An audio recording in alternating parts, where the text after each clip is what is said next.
अस्सलाम वालेकुम student, this is doctor Umar Farooq MBBS final year student. आज की जो वीडियो है बहुत ज़्यादा स्पेशल है। आपने लेजेंड्स देखे होंगे, आज आपको एक अल्ट्रा लेजेंड दिखाने जा रहे हैं। आपने सुना होगा कोई MBBS कर रहा है या 5 साल का कोर्स है, या DPT कर रहा है वो भी 5 साल का कोर्स है। लेकिन आज जो गेस्ट हमारे साथ मौजूद है वो उन्होंने पहले 5 साल की DPT की है, उसके बाद जो है अब वो MBBS कर रहे हैं जो कि 5 साल का है। और गेस्ट का इंट्रोडक्शन आपको सबसे पहले कराते हैं, उसके बाद इसमें डिटेल्स काफ़ी ज़्यादा हम डिस्कस करने वाले हैं वीडियो में। DPT के बारे में भी, MBBS के बारे में भी। DPT पे मेनली डिस्कशन होगी कि DPT के कहाँ किन यूनिवर्सिटीज़ में आपको एडमिशन लेना चाहिए और DPT की स्कोप क्या है, सारी चीज़ें डिटेल में डिस्कस होंगी। सबसे पहले आप जो है आज के गेस्ट डॉक्टर शहजाद से मिले। ये इन्होंने सबसे पहले DPT की है और उसके बाद अब मेरे कॉलेज में ये मेरे जूनियर हैं और अब ये MBBS कर रहे हैं, MBBS के सेकेंड ईयर में। मज़ीद जो है इंट्रोडक्शन अपना ये आपको खुद भी जो डिटेल से थोड़ा सा देंगे। डॉक्टर शहजाद, सबसे पहले आप अपना ब्रीफ सा इंट्रोडक्शन स्टूडेंट्स को दे दें खुद आप। उमर भाई, आपका बहुत शुक्रिया। मेरा नाम शहजाद अकबर है और जैसे उमर भाई ने आपको बताया, मैंने पहले सरगोदा मेडिकल कॉलेज से 5 साल DPT की और अब मैं सेकंड ईयर MBBS का स्टूडेंट हूँ CMH खारिया मेडिकल कॉलेज में। तो मुख्तसरन मेरा यही तारुफ है।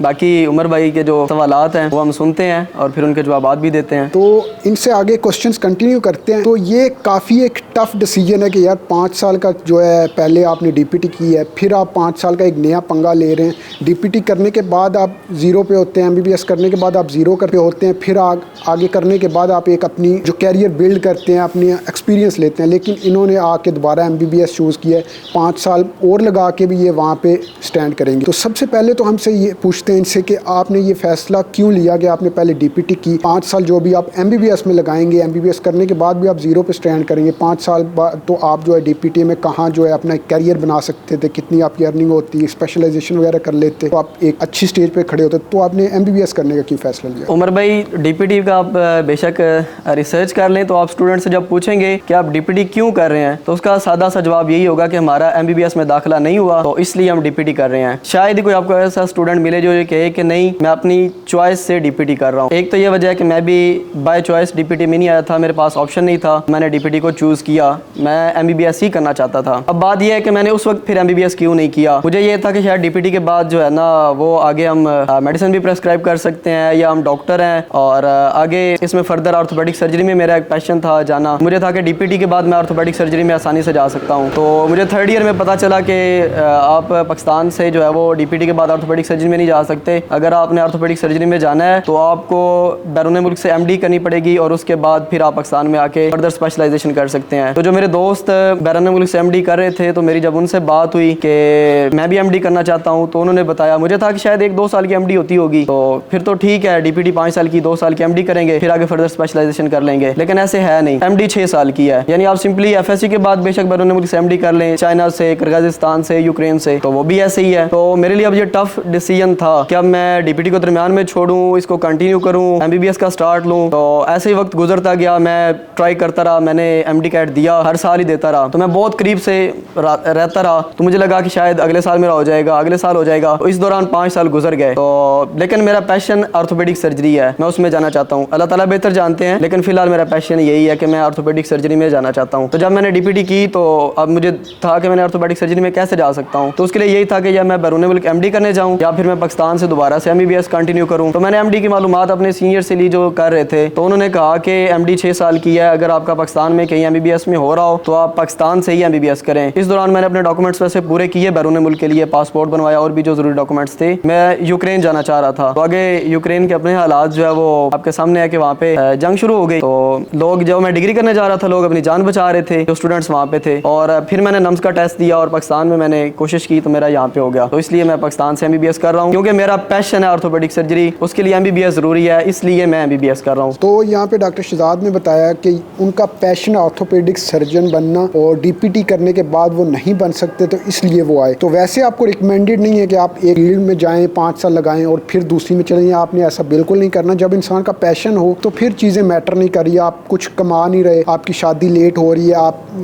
30 ईयर्स, 32 ईयर्स या 28 ईयर्स में जस्ट MBBS कर रहे हैं, तो वो चीज़ें पैशन हो तो फिर आपको मैटर नहीं करता, फिर आप ये कर सकते हैं। लेकिन वैसे ऐसा करना आपके लिए रिकमेंडेड नहीं होता। अब मेन जो है टॉपिक तरफ आते हैं, इनसे जो है पूछते हैं हम DPT के बारे में। इन्होंने DPT 5 साल का कर लिया, आपको DPT में जो स्टडी कर रहे हैं वो गाइड कर रहे होते हैं या DPT इसने कर ली होती है वो गाइड कर लेते हैं। तो ये वो इंसान हैं जिन्होंने डीपीटी कर लिया, अब एमबीबीएस भी कर रहे हैं, तो ये आपको बेहतर दोनों चीज़ें जो है बता सकते हैं कि डीपीटी में क्या चीज़ें हैं, एमबीबीएस में क्या चीज़ें हैं। तो सबसे पहले इनसे हम पूछते हैं कि जो डीपीटी के स्कोप वगैरह क्या, उसके बारे में आप बताएंगे।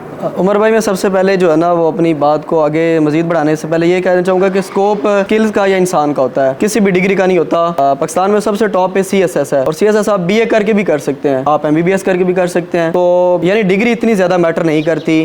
जो चीज़ मैटर करती है वो आपकी स्किल्स हैं, और फिर ये है कि आपके अंदर पैशन हो। आप पैशन के साथ जो भी डिग्री करेंगे, आपका पैशन और प्रोफेशन अगर एक होगा तो ऑटोमेटिकली उस चीज़ का स्कोप है। DPT में कुछ मसाइल हैं, वो मैं सिर्फ DPT को नहीं कहूँगा, ओवरऑल पाकिस्तान में प्रोफेशनलिज्म के मसाइल है। यानी जिसका जो प्रोफेशन है वो नहीं कर रहा, बाकी सारे वो काम वो जानता है और वो कर भी रहा है। DPT का भी यही मसला है। और दूसरे नंबर पे सैचुरेशन। यूनिवर्सिटीज अपना रेवेन्यू बढ़ाने के लिए उन्होंने इतनी ज़्यादा इदारों को एफिलिएशन दी है। मसलन आप HEC के अगर देखें ना कि DPT के लिए रिक्वायरमेंट्स क्या है, तो उसमें 200 बेडेड हॉस्पिटल है कि अटैच हॉस्पिटल हो, और फैकल्टी में ये है कि MPhil और PhD लेवल के लोग हों। जबकि जितने भी इदारों में DPT हो रही है, बिल्कुल 5 to 10% छोड़ के बाकी जितने भी एफिलिएटेड इदारे हैं वो 2-4 मरले की बिल्डिंग खरीदते हैं। DPT का बड़ा अच्छा लोगो लगता है कि आप 5 साल का डॉक्टर का कोर्स कर रहे हैं। देखने में ये बड़ी अच्छी चीज़ है और ये बड़ी बिकती भी है, और यही वो वजह है कि जिसकी वजह से स्टूडेंट्स धोखा खाते हैं। तो मैं ऐसे स्टूडेंट्स को रिकमेंड करूंगा, अगर तो वाकई में उनका पैशन है DPT करना, फिर वो DPT जरूर करें। और अगर वो DPT में इसलिए आए हैं कि उनका किसी और में नहीं हो रहा था, तो वो DPT हरगिज ना करें। और एक और गुजारिश मैं जरूर करना चाहूंगा कि आप जो भी फील्ड, जिस भी फील्ड में जाना चाहते हैं, उस फील्ड के जो ग्रेजुएट्स हैं उनसे जरूर मिलें। अगर आप DPT करना चाहते हैं तो किसी ग्रेजुएट DPT से जरूर मिले और उससे पूछें कि क्या DPT करनी चाहिए या नहीं। सही। तो नेक्स्ट इनसे हम पूछेंगे कि जो DPT करने के बाद जो डॉक्टर होता है, डॉक्टर सबसे पहले पूछते हैं कि DPT के साथ डॉक्टर लगा सकते हैं? जी बिल्कुल। इसकी उमर भाई ये है कि पाकिस्तान में HEC का जो है ना नोटिफिकेशन मौजूद है, लेकिन ये है कि आप अपने डॉक्टर पीछे अगर नाम लिख रहे हैं तो आप आगे PT लिखेंगे, यानी फिजियोथेरापिस्ट। जैसे D फॉर्म वाले आगे फार्मासिस्ट लिखते हैं, DVM वाले अपना आगे DVM लिखते हैं। तो इसलिए इसी तरह आप लिख सकते हैं, यानी कि जो भी आपका नाम है पीछे डॉक्टर का टैग लग सकता है, लेकिन आपने एंड पे साथ PT लिखना है ताकि एक डिफरेंशिएशन हो सके कि ये PT डॉक्टर हैं। स्कोप में थोड़ा सा हम डिटेल से पूछेंगे कि आगे जो जॉब्स वगैरह क्या क्या होती है, मतलब क्या क्या आप कर सकते हैं DPT करने के बाद। आपके पास लाइक स्पोर्ट्स में होता है, इसके अलावा क्या चीज़ें जो हमें नहीं पता। जैसे एक तो हम कह सकते हैं स्पोर्ट्स के साथ एक कोई फिजियोथेरेपिस्ट है, इसके अलावा क्लिनिक वगैरह बना सकता है, क्या क्या चीज़ें हैं जो। जी, आप इंडिपेंडेंट क्लिनिक बना सकते हैं, इसमें कोई रिस्ट्रिक्शन नहीं है, लेकिन वो जो है ना उसमें ये है कि आपने क्या चीज़ें प्रेस्क्राइब करनी है और आपका वर्क डोमेन क्या है, आपकी लिमिटेशंस क्या हैं और आप किस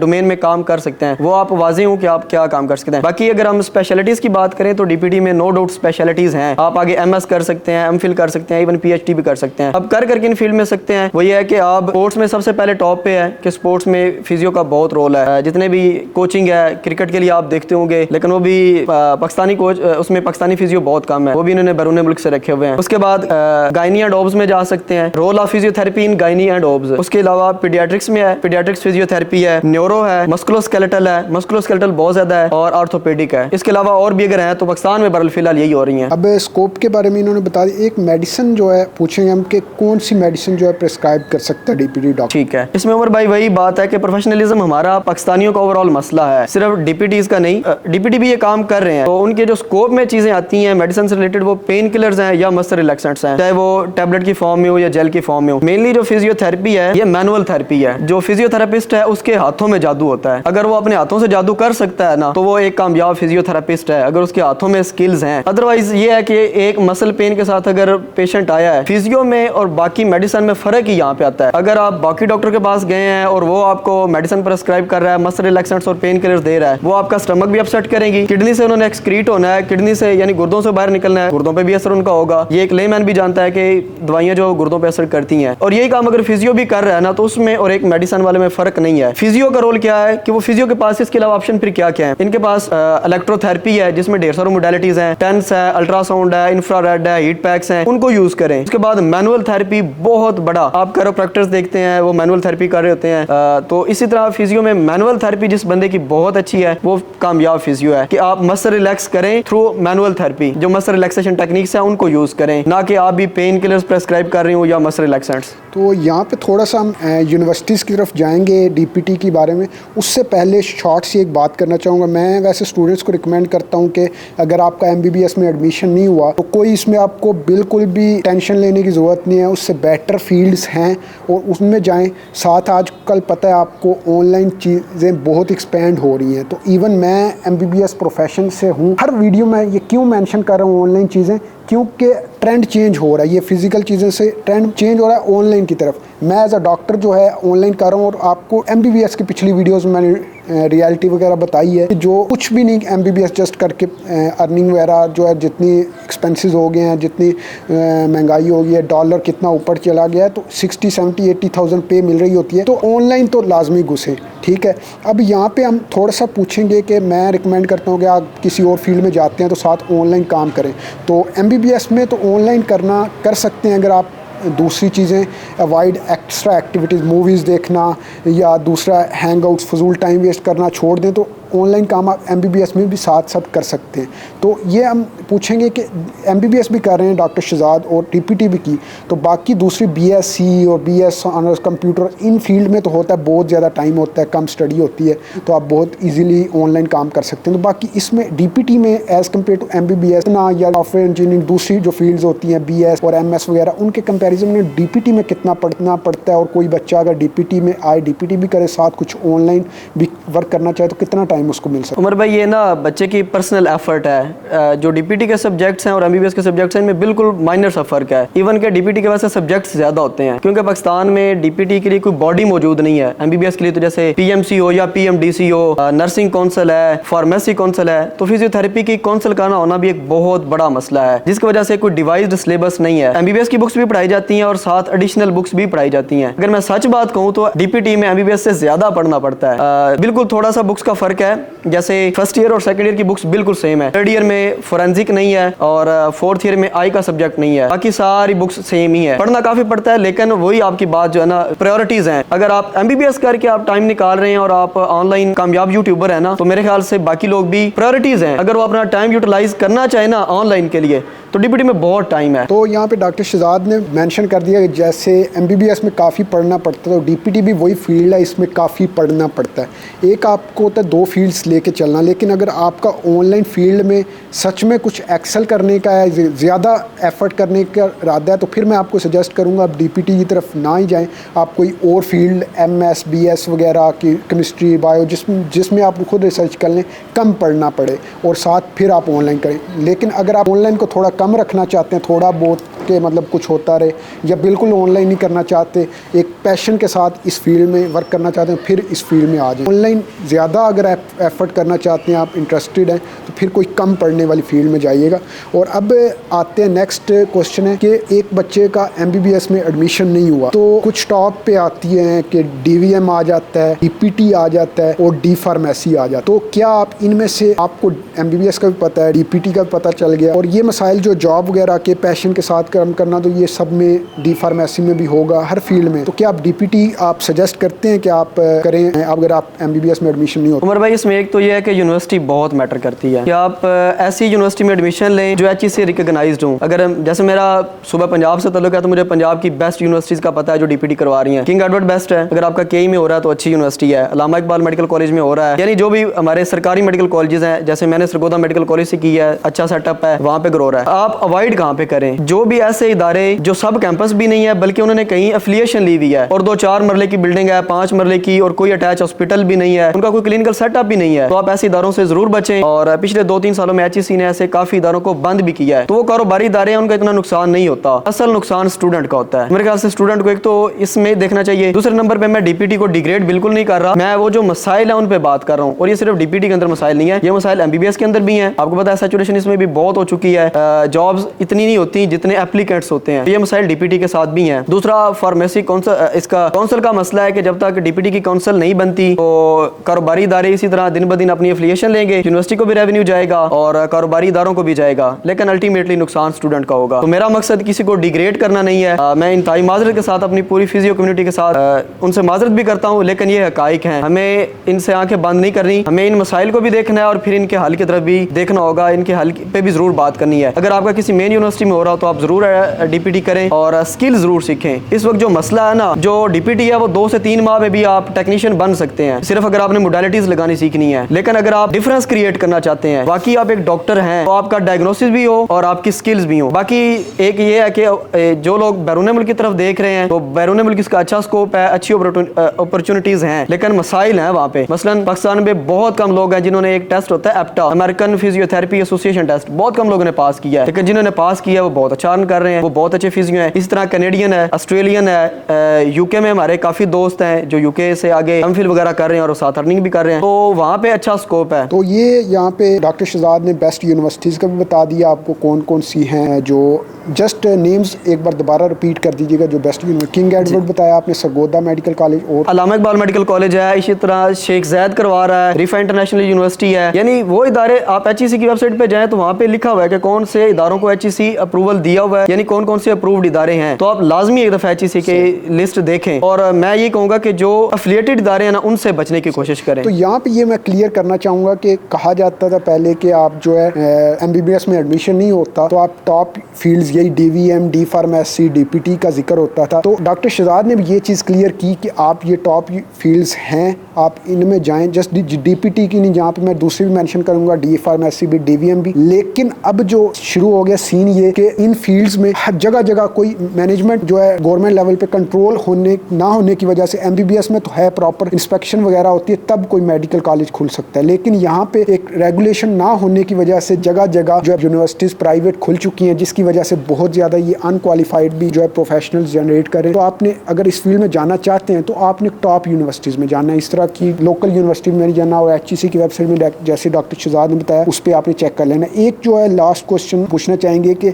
मालशिया कहा जाता है ये DPT वालों को, और कहा जाता है कि फीमेल्स के लिए ये ठीक नहीं है, ये परसेप्शन है। तो आप क्या सजेस्ट करेंगे कि ये फील्ड फीमेल्स के लिए फील्ड ठीक है या नहीं है, वो या इसको DPT में जाएं या वो इसको छोड़ के DVM, या DVM भी कहा जाता है कि फीमेल्स के लिए इतनी ठीक नहीं है, तो वो डी फार्मेसी की तरफ चले जाएं, या DPT भी उनके लिए फीमेल्स के लिए भी ठीक है? उमर भाई मैं ना एक चीज़ ज़रूर मेंशन करना चाहूँगा। अब DVM आप अगर यूरोपियन कंट्रीज़ की टॉप डिग्रीज देखें ना, DVM MBBS से टॉप पे है, क्योंकि वहाँ पे फॉर्मिंग ज़्यादा है और DVM को वहाँ पे बड़ा एडमायर किया जाता है, अप्रिशिएट किया जाता है। हमारे यहाँ उनको क्या कहा जाता है, माजरत के साथ मैं ये वर्ड यूज़ नहीं करना चाहता, लेकिन फिर भी डंगर डॉक्टर या माल डॉक्टर। तो ये मेरे ख्याल से बहुत बुरी बात है, किसी को इस तरह का लकब देना, यानी उसको DVM वाले को इस तरह कहना और इस तरह एग्जैक्टली DPT वाले को मालशिया कहना। मैं इसको इसलिए नहीं कि मैं इस फील्ड से हूँ, मैं वैसे ही, यानी कि ये एक अच्छा लकब नहीं है। जो चीज़ अपने लिए बुरी समझते हैं ना, वो दूसरे के लिए भी बुरी समझें और उसको बार बार इरिटेट ना करें। जहाँ तक फील्ड ये है कि भाई फीमेल्स के लिए फील्ड है या नहीं, इस वक्त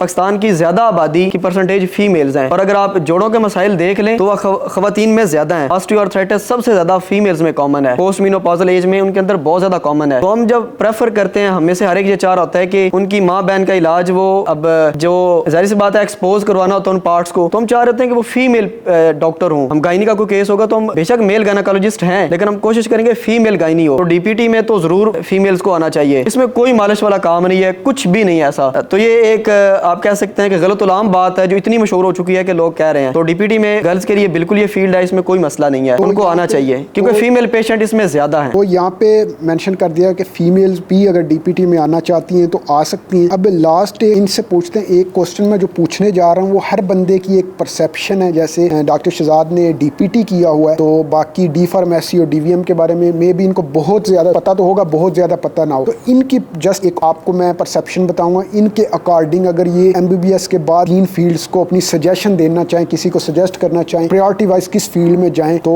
DVM, डी फार्मेसी और DVM और DPT, इनको 1 2 3 के हिसाब से आप नंबरिंग दीजिए, आपके लिहाज से, आपकी सजेशन, जस्ट शॉर्ट सी नंबरिंग दे दें, किस लिहाज से आप प्रेफरेंस दें? उमर भाई, ये सवाल मुझसे ना बहुत स्टूडेंट्स पूछते हैं, लेकिन मैं समझता हूँ कि सबसे पहले जो स्टूडेंट है ना उसको देखना चाहिए कि उसका इंटरेस्ट किस में है। पहले नंबर पे तो इसको देखे, स्कोप इंटरेस्ट का ही होता है। अगर आप उस फील्ड में इंटरेस्टेड है ना तो उसमें जरूर जाएं। अगर आप इन तीनों में से रैंक करवाना चाहते हैं तो मैं सबसे पहले नंबर पे डीवीएम को, फिर डी फार्म को और थर्ड नंबर पे डीपीटी को रखूंगा स्कोप के हिसाब से। सही, ये आपको रैंकिंग भी डॉक्टर शहजाद ने बता दी और काफ़ी डिटेल में ये डिस्कशन होगी। मजीद भी अगर आपका कोई क्वेश्चन है तो डॉक्टर शहजाद का अपना भी यूट्यूब चैनल है, वहाँ पे ये गाइड भी करते रहते हैं और इनका शायद वहाँ पे अपना व्हाट्सअप नंबर भी शायद गिवन हो, यहाँ पे इस वीडियो में मेंशन, अगर वो परमिशन देंगे मैं मेंशन कर दूंगा, लेकिन चैनल आपको नेम अपना बता देते हैं। आप वहाँ पे विजिट करके कमेंट भी कर सकते हैं। मजीद अगर नंबर आपको वहाँ मिले तो इनको कॉन्टैक्ट भी कर सकते हैं। आप अपने यूट्यूब चैनल का मेंशन कर दें। उमर भाई, मेरा चैनल जो है वो लर्न विद डॉक्टर शेजी के नाम से है और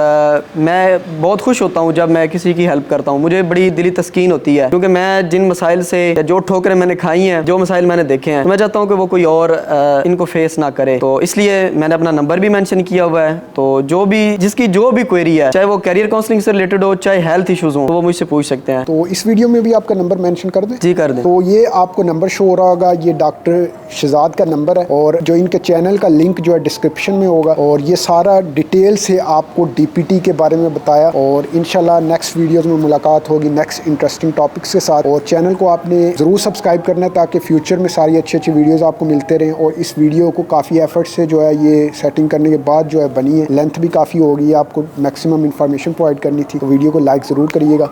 अल्लाह हाफिज़।